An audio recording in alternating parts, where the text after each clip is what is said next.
Wow, tanaman padinya sangat sehat sekali ya guys. Anakannya banyak, kemudian daunnya juga sangat sehat, terhindar dari jamur kersak, dan batangnya juga sangat sehat, dan anakannya juga banyak.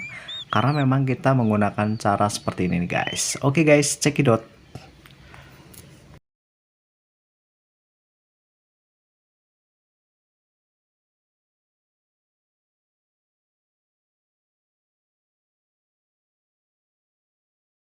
Hello guys, welcome back again to my channel Intaneho 100.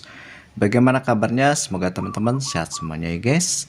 Saat ini kita akan membahas tentang 5 penyebab padi mudah roboh dan cara mengatasinya agar padi itu tidak mudah roboh. Namun sebelum itu silahkan klik like subscribe-nya dan share agar tidak ketinggalan video-video saya selanjutnya. Baik, saat ini kita akan membahas tentang 5 penyebab padi mudah roboh dan cara mengatasinya.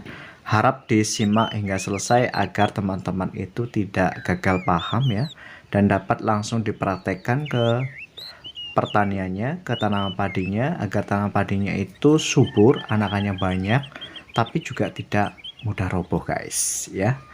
Memang saat ini kan harga padi itu kan begitu tinggi ya nilainya, harga beras juga sangat tinggi, maka perawatan secara intens itu memang harus diperlukan supaya tanaman padinya itu dapat menghasilkan hasil yang optimal dan maksimal. Tapi tidak terlepas dari itu, maka kita harus melakukan kiat-kiat yang harus benar-benar kita lakukan teman-teman. Yang pertama, penyebab tanah padi kita itu mudah roboh adalah kekurangan unsur kalium ya. Biasanya kalau tanah padi kita itu kekurangan unsur kalium, maka batangnya itu lemes ya. Dia tidak kaku seperti ini, kemudian daunnya juga mudah terkena kresek ya, seperti itu. Jadi memang unsur kalium itu sangat penting, apalagi memang saat ini memang musim-musim hujan ya. Jadi teman-teman harus berikan kalium secukupnya ya, agar tanam padi itu dapat bertumbuh dengan baik, anakannya banyak, tapi juga tetap kokoh. Dan biasanya kalau unsur kalium ini juga berpengaruh ke buah teman-teman.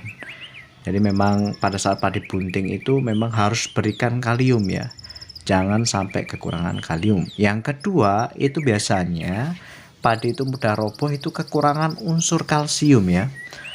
Antara unsur kalsium dan kalium memang berbeda ya. Kalau unsur kalium itu kan memiliki simbol K, kemudian kalau kalsium itu Ca. Jadi memang kegunaannya sangat berbeda ya. Kalau kalium itu dari dalam, dia sebagai aktivator. Kalau kalsium itu dari luar teman-teman ya.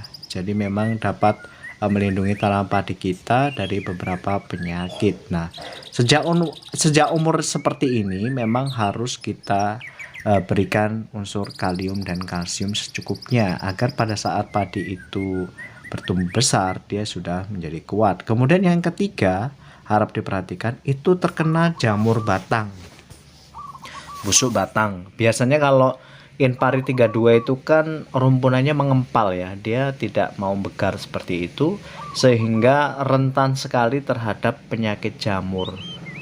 Kalau sudah terkena jamur, itu biasanya tanaman padi kita itu akan lemas ya. Teman-teman perhatikan di pangkal bagian batang tanaman padi kita, kalau ada seperti hitam-hitam itu ya, seperti busuk batang itu artinya jamur teman-teman.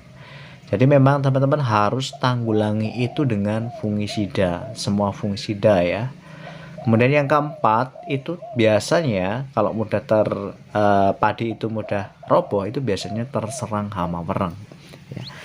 Ketika hama wereng itu menyerang tanaman padi kita, maka batang tanaman padi kita itu juga akan lemes ya, bahkan mengering ya, membusuk dan mengering.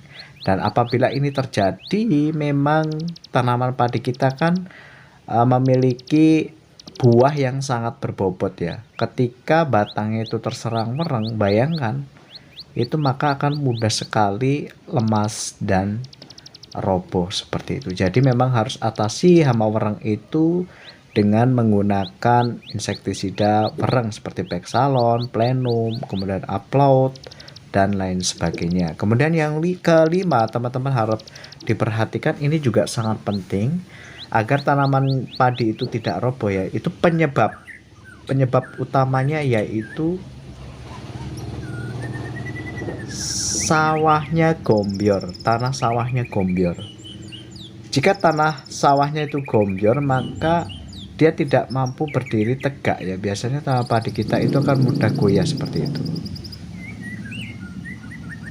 Maka solusinya harus bagaimana? Pada saat padi mulai bunting, itu teman-teman harus segera keringkan lahan sawahnya.